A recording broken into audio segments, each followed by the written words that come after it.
एक घूमता हुआ, आग उगलता हुआ हथियार जो पलक झपकते ही दुश्मनों के सिर धड़ से अलग कर देता था। सुदर्शन चक्र। लेकिन क्या यह चक्र सिर्फ एक विनाशक हथियार था या इससे कहीं ज्यादा कुछ और? इसका नाम ही इसकी असली कहानी बताता है। सुदर्शन। सु मतलब अच्छा या दिव्य और दर्शन मतलब दृष्टि, यानी दिव्य दृष्टि। यह सिर्फ मारने वाला हथियार नहीं था, बल्कि यह अज्ञान के अंधेरे को हटाकर सच दिखाने वाली शक्ति थी। तो चलिए इस कमाल के दिव्य अस्त्र की कहानी को थोड़ा और गहराई से समझते हैं।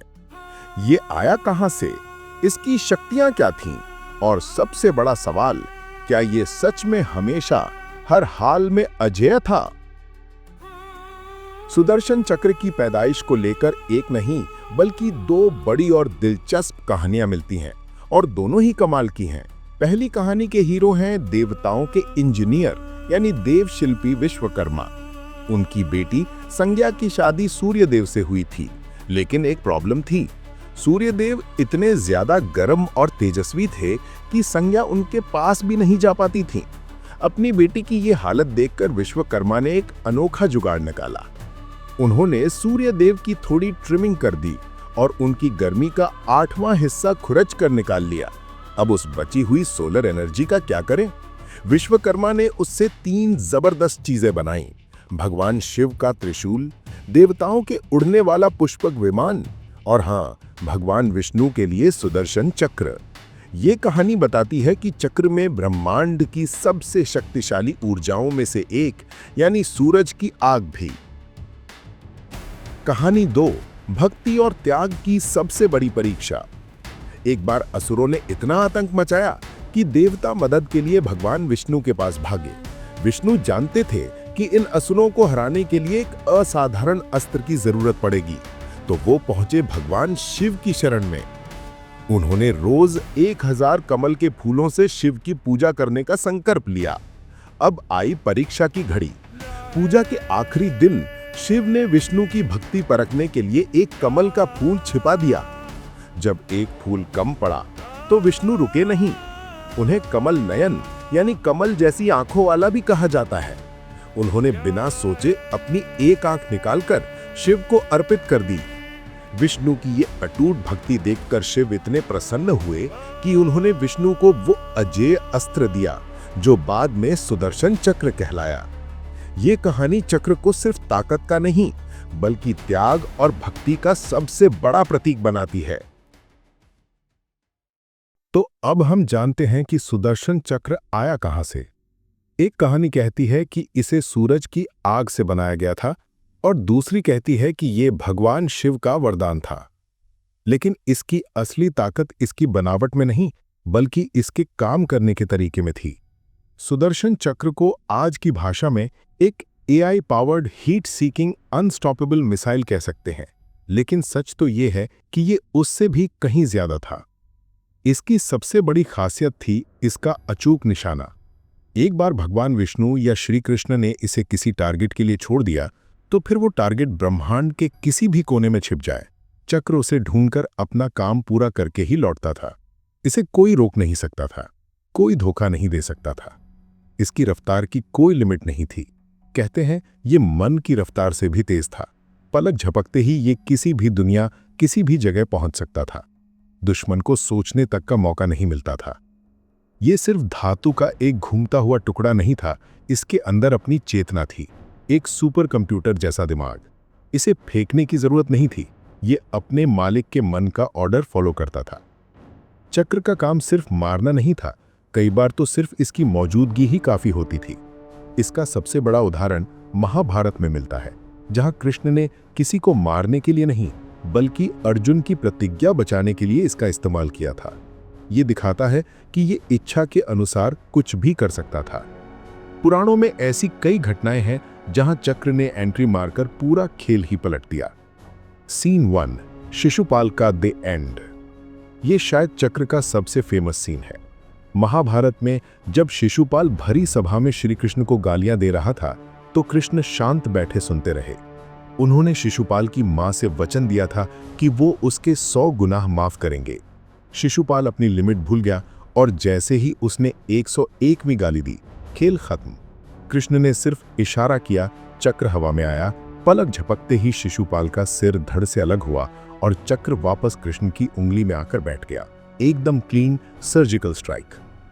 सीन 2, अर्जुन को बचाने वाला सूर्य ग्रहण।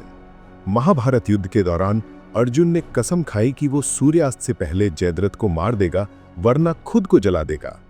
कौरवों ने जयद्रथ को सेना के पीछे छिपा लिया। शाम होने लगी और अर्जुन अपने लक्ष्य से दूर था। तब कृष्ण ने अपना मास्टर स्ट्रोक चला। उन्होंने सुदर्शन चक्र को सूरज के आगे भेज दिया। अचानक दिन में अंधेरा छा गया, जैसे सूर्य ग्रहण लग गया हो। कौरवों को लगा कि दिन ढल गया और अर्जुन हार गया, तो वो जश्न मनाते हुए जयद्रथ को बाहर ले आए। जैसे ही जयद्रथ सामने आया, कृष्ण ने चक्र हटा लिया, सूरज फिर से चमकने लगा और अर्जुन ने अपनी कसम पूरी कर ली। यहाँ चक्र ने किसी को मारा नहीं, बल्कि दिमाग का इस्तेमाल कर एक हारी हुई बाजी जिता दी। सीन 3, जब विनाश से हुआ निर्माण। ये कहानी थोड़ी दुखद लेकिन बहुत गहरी है। जब माता सती ने अपने पिता के यज्ञ में खुद को भस्म कर लिया, तो भगवान शिव गुस्से और दुख में उनके शरीर को लेकर पूरे ब्रह्मांड में भटकने लगे। सृष्टि का संतुलन बिगड़ने लगा। तब भगवान विष्णु ने ब्रह्मांड को बचाने के लिए अपने सुदर्शन चक्र से माता शक्ति के शरीर के 51 टुकड़े कर दिए। धरती पर जहां जहां ये टुकड़े गिरे, वो जगहें आज पवित्र शक्तिपीठ के रूप में जानी जाती हैं। इस घटना में चक्र ने विनाश के जरिए निर्माण और स्थापना का काम किया। तो चलिए अब उस सबसे बड़े सवाल पर आते हैं जिसके लिए हमने ये पूरी कहानी शुरू की थी। क्या सुदर्शन चक्र सच में अजेय था?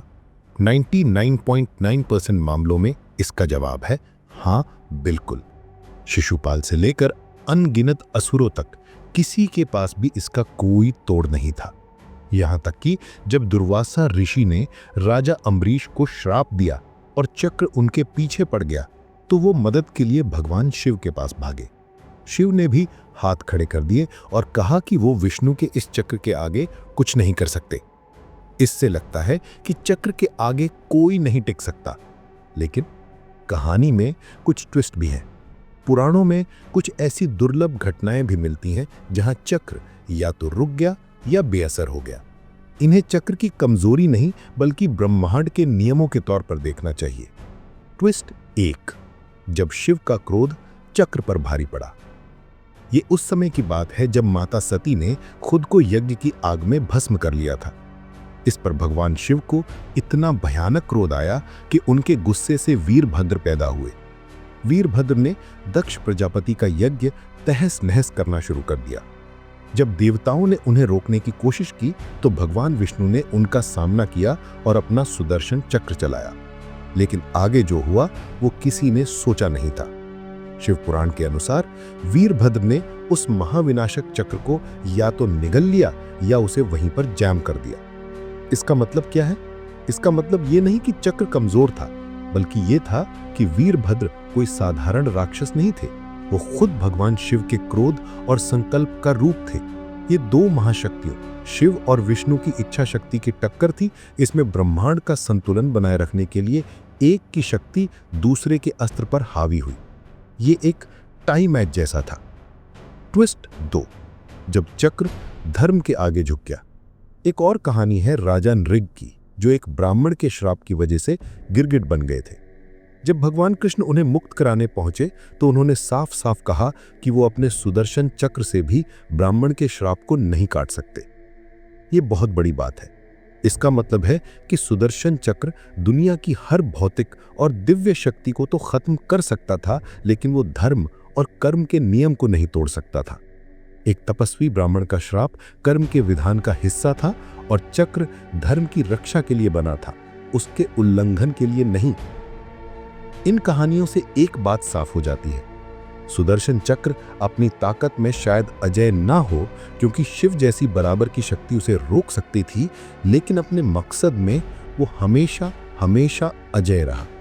इसे ऐसे समझिए, ये एक स्मार्ट वेपन था, सिर्फ विनाशक नहीं। इसका असली काम मारकाट मचाना नहीं, बल्कि धर्म की स्थापना करना था।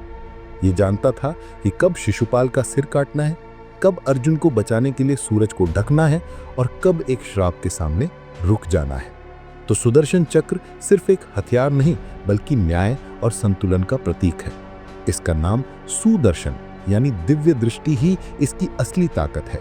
अज्ञान और अधर्म के अंधेरे को मिटाकर सच का रास्ता दिखाना। इसकी असली विरासत उन मरे हुए असुरों में नहीं बल्कि उस धर्म में है जिसकी इसने हमेशा रक्षा की। लाइक और सब्सक्राइब जरूर करें।